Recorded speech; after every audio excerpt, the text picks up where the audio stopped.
Bien, en esta segunda parte de su programa Tiempo de Noticias, hoy tenemos con nosotros la visita del ingeniero civil estructuralista Andrés de la Cruz, al que muchos amigos mejor llaman Tony, de manera familiar.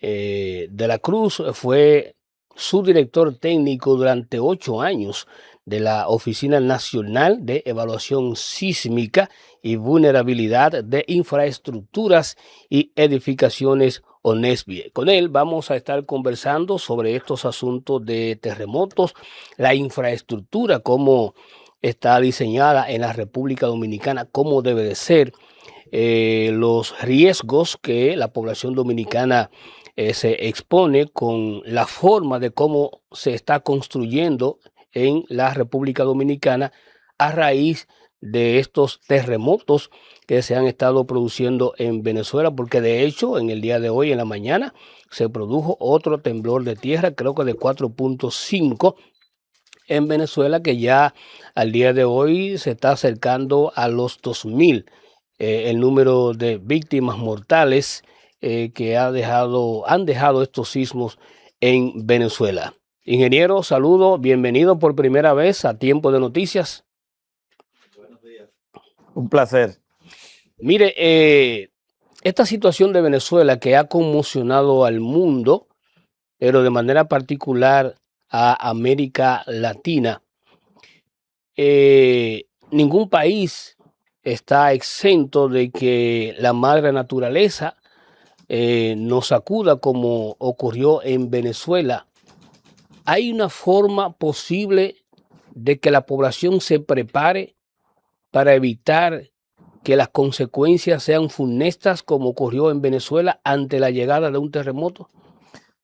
Sí, realmente nosotros deberíamos tener una cultura sísmica más acentuada porque la isla tiene 14 fallas activas actualmente y varias subfallas que nos permiten predecir que va a ocurrir en cualquier momento un terremoto considerable. El último que sufrimos, que fue el de Puerto Plata en el 2003, que si ustedes recuerdan, colapsaron unas cuantas escuelas que afortunadamente por ser en horas de la noche no tuvimos desgracias que lamentar en ese sentido. Y el terremoto más fuerte que tenemos, el más cercano que recordamos históricamente, el que provocó el tsunami de Nagua, de Matancitas, que se consideró en ese momento una magnitud de 8.1 y que hace ya 80 años que ocurrió, en 1946. Entonces, por esa situación, nuestra población debiera tener una cultura sísmica más acentuada, que lamentablemente, como no tenemos el recuerdo fresco de movimientos telúricos de importancia, no tenemos eso tan fresco, esa cultura. Ingeniero, hablamos de 14 fallas sísmicas que tenemos en la región.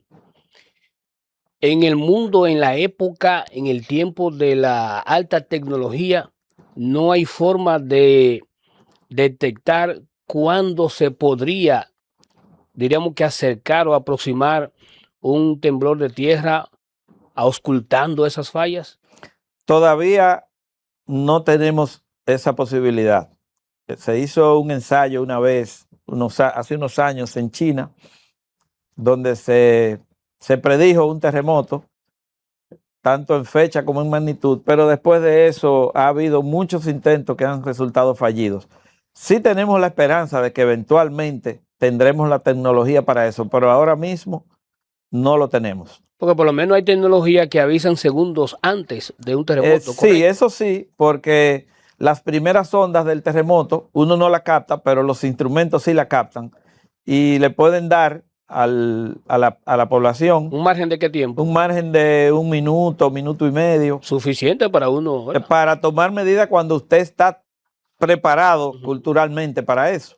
Porque lamentablemente A nuestra población se le dice que viene un huracán una semana antes y se ponen chercha y cosas. Lo y no se primero que prepara. comienza a comprar romo. Exacto. Increíble eso, nada más en RD ocurre eso. Entonces, para que una alerta temprana de esa naturaleza, de 1 minuto, minuto y medio, tenga realmente impacto positivo, tendríamos que estar culturalmente más preparados que lo que estamos ahora. Vamos a hablar de eso. ¿A qué le llamamos estar culturalmente preparado ante la eventual llegada de un sismo? ¿Qué debe de tener en su mente ya visualizada, concebida la gente? Estar preparados para qué hacer en cada caso, en caso de que aparezca, de que ocurra un movimiento telúrico. Saber qué hacer en el momento, qué hacer después, qué cosas, qué plan, tener un plan familiar para, digamos, actuar en caso de. Y sobre todo que haya todos los años simulacros donde practiquemos eso. Que si, por ejemplo, ahora ocurriese un terremoto, ahora que estamos hablando, sepamos qué hacer y no salir como locos, despavoridos. Esa es la idea que estoy expresando. Ese tipo de preparación que debe ir de mano de las autoridades, obviamente. Inicialmente, ¿qué se recomienda ante la llegada, ante la presencia ya de un terremoto? ¿Quedarse en casa o salir? Eso varía mucho porque regularmente esas indicaciones que nos llegan académicamente vienen de países que tienen una experiencia mucho más dilatada sobre los terremotos. Y buenas estructuras, que de eso vamos a hablar Y más adelante. en base a eso tienen estructura. Usted vive en una estructura fuerte. Usted puede esperar ahí adentro que pase el sacudón. Pero si usted no tiene una estructura fuerte, debe tratar de salir cuanto antes. Entonces, por eso es que no hay una fórmula definitiva específica que usted puede decir, haga tal cosa. Porque Sí, usted debe tratar de, en el mismo momento que está ocurriendo la sacudida, tratar de conseguir un mueble o algo que sea resistente y usted meterse ahí abajo, agarrarse fuerte hasta que pase el movimiento. y conocer algunas áreas específicas dentro de la estructura, por ejemplo, una buena columna, pero que el Exacto. dominicano común no, posiblemente no todo el mundo sabe identificar qué es una columna. El marco de una puerta que tiene un dintel y puede... Eso es fuerte, el dintel es Sí, es fuerte. Puede protegerle de la caída de un objeto que es regularmente lo que más daño provoca en sismos no muy grandes, es la caída de objetos, un armario que se vira, un abanico que se desprende, elementos que no son estructurales, pero que causan heridas graves. Así es. Por ejemplo, meterse debajo de una mesa, como usted explicó, hay que tener ahí cierta destreza porque si el temblor es muy fuerte, la mesa pudiera rodarse. Así es. Por eso dice la recomendación, agáchate, agárrate, protégete, agárrate. Y entonces la opción de salir de la casa en el caso de que ya la gente tenga conocimiento de que su estructura no es muy sólida y no tiene una construcción en base a los reglamentos antisísmicos, cuidarse del tendido eléctrico. Eso es lo que se recomienda. Sí. Ya afuera. Si usted sale, usted debe tratar de buscar un área de donde usted haya salido, donde no tenga ni un edificio cerca, ni cables y eso cerca, que pueden caer y provocarle un daño grande. Perfecto. Entonces, ingeniero, en el caso de la infraestructura en la República Dominicana, el Estado ha estado vigilando para que las construcciones en sentido general, las privadas, las públicas, se realicen en función de esos códigos antisísmicos. Nosotros tenemos una debilidad en ese sentido, una debilidad institucional. Realmente nuestra supervisión no es muy confiable. Tenemos lamentablemente que decirlo. Entonces, una estructura no solamente debe estar bien diseñada en términos sismo resistentes, sino que también debe estar bien construida con prácticas sismo resistentes. Si esas dos cosas se cumplen, tenemos un buen diagnóstico, pero si aunque diseñemos, no construimos correctamente ¿Y quién debe verificar que eso ocurra? La supervisión, que en este caso es estatal. También depende de la calidad de los materiales. Si usted vacía un concreto que debe, según diseño, tener una resistencia de 210 kilos sobre centímetro cuadrado, y cuando usted verifica no cumple eso, usted debe demoler ese elemento. Pero eso usted no lo va a ver muy frecuentemente acá. Conociendo la República. Yo recuerdo que, por ejemplo, en la construcción del metro, en el área de Villamella, hubo que demoler varias pilas porque no cumplía, el concreto no cumplía lo que se diseñó.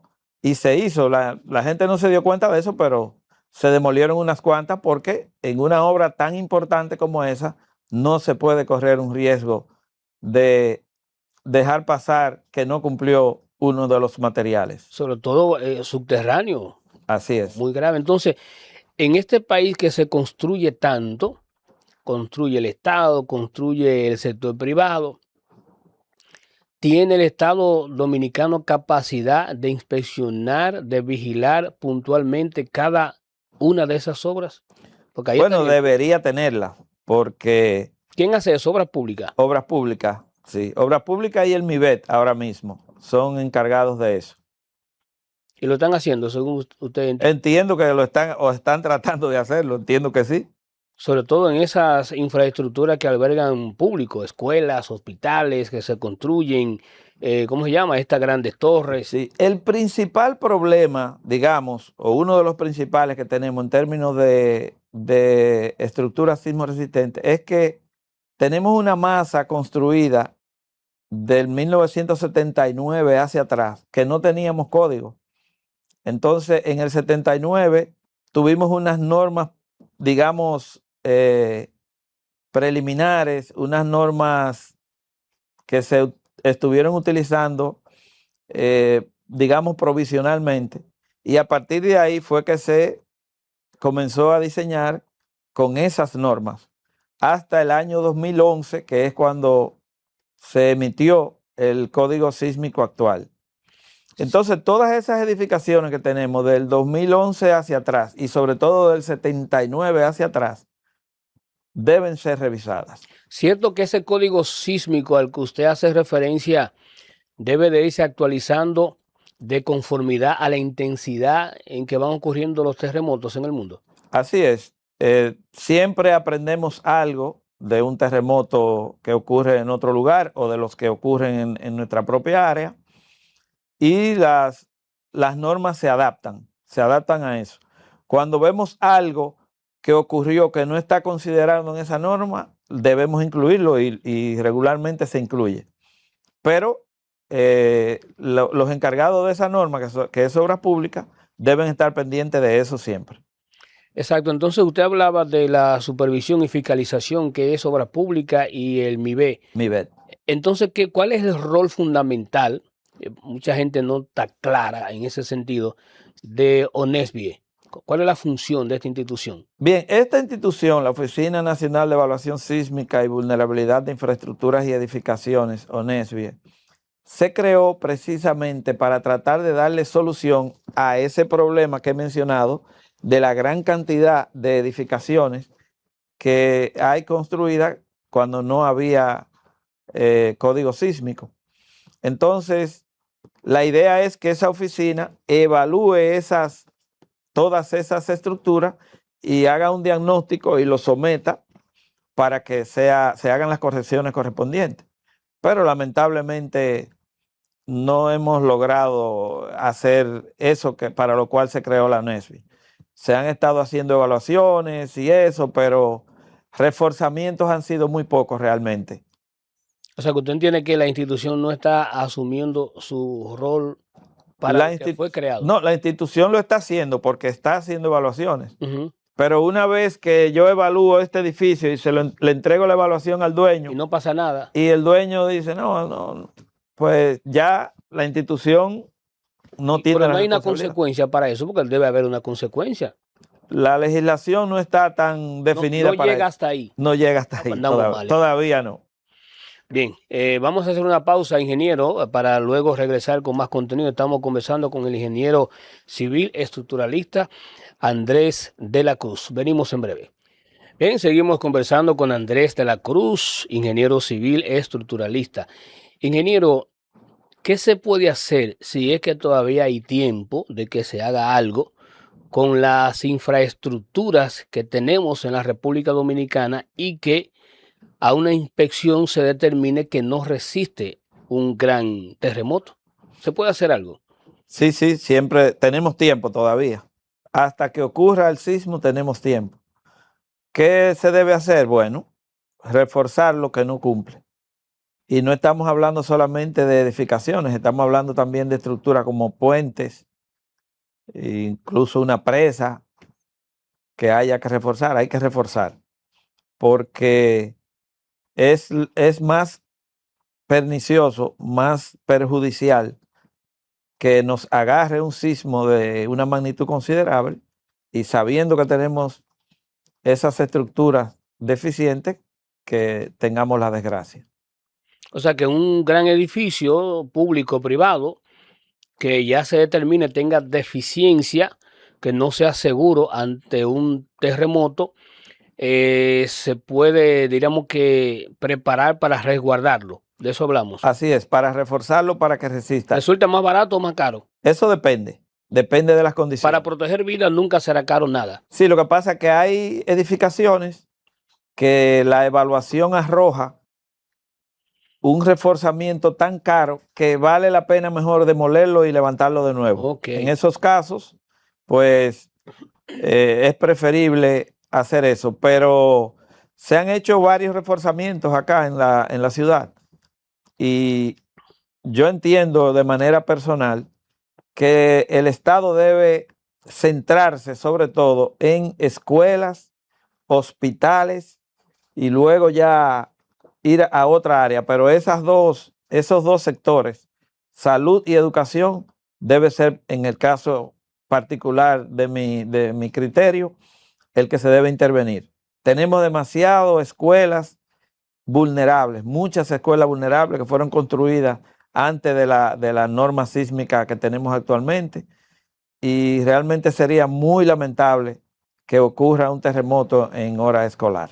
Aunque se dice que muchas estructuras en la República Dominicana que se construyeron en la época de Trujillo, que no existía el código, se hicieron con mucho criterio y mucho refuerzo. ¿Eso es cierto o es un decir? Eso es un decir, eso se habla sin conocimiento de causa. Yo le puedo garantizar que muchas de esas estructuras que la hemos evaluado, de esas trujillistas del tiempo de Trujillo, tienen su falla, porque no es un asunto de que hubiera un régimen fuerte o no, es que no se tenía el conocimiento técnico. Correcto. En el momento que se hizo. No había el criterio, No había el conocimiento, básicamente eso, no había el conocimiento. Así por es. más bien que quisieran hacer la obra. Como le dije hace un rato, cada día aprendemos algo nuevo de cada terremoto. Fíjese en el caso de ahora, que se juntaron dos terremotos, eso no es muy común. Dos terremotos, unos 39 segundos después del otro. Y fuerte, muy fuerte. Eso es una alianza, un desastre. Catastrófica. Entonces, acabamos de hablar de lo que ya está hecho, que sí, que se puede resguardar y protegerse. Pero, ¿cuál es su recomendación para lo que se va a construir a partir de hoy en RD? Bueno, eso está muy claro. Seguir el código que tenemos, la norma sísmica, que cada edificación que se va a construir formalmente pasa por obras públicas, aprueba los planos de acuerdo a la norma y luego la supervisión correspondiente. Pero fíjese que señalé formal. Tenemos muchas construcciones informales que ni se lleva a los planos a obras públicas, ni se supervisa, ni hay calidad garantía en la calidad de los materiales. Ahí tenemos también mucha vulnerabilidad, mucha debilidad institucional. Usted sabe que hay construcciones en los barrios que a alguien se le antoja hacer una segunda planta y comienza y la sube y la termina. y las autoridades a veces ni se enteran de eso. Así es, sin ningún tipo de criterio de Exacto. construcción. Entonces ahí va todo tipo de vulnerabilidad incluida en eso. Ingeniero, finalmente ya para cerrar, que el tiempo nos ha alcanzado. Sin ser pesimista ni catastrófico, ¿qué le puede esperar a la población dominicana ante un eventual terremoto como el que ocurrió en Venezuela?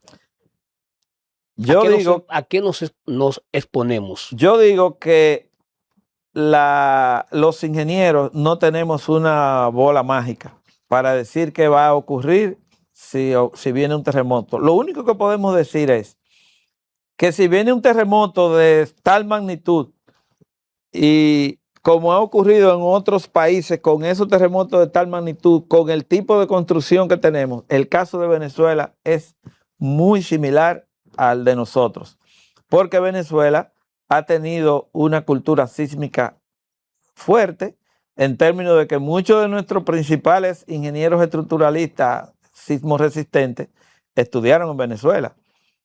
Es decir, que si a nosotros nos ocurriese un sismo de esa naturaleza, tendríamos muchas dificultades. Yo no puedo decir qué va a suceder, como digo, no tengo una bola, pero el pronóstico no es bueno. ¿Quién es el responsable para que alcancemos y apliquemos aquí en el país esa cultura sísmica? El Estado es el responsable, el que puede conducir eso. El Estado debe educar a la población a través de la defensa civil y a través de obras públicas, el aspecto normativo. El MIBE también. Y el MIBET, sí, el aspecto normativo sobre todo. Obra pública tiene el monopolio del aspecto normativo, el MIBET tendría la parte de la supervisión. Perfecto. Ingeniero, gracias. Primero por haber aceptado la invitación al programa. Las gracias también por las informaciones muy valiosas, muy útiles que ha podido compartir aquí con nosotros. Hemos conversado con el ingeniero civil estructuralista Andrés de la Cruz. A ustedes también las gracias por la atención prestada.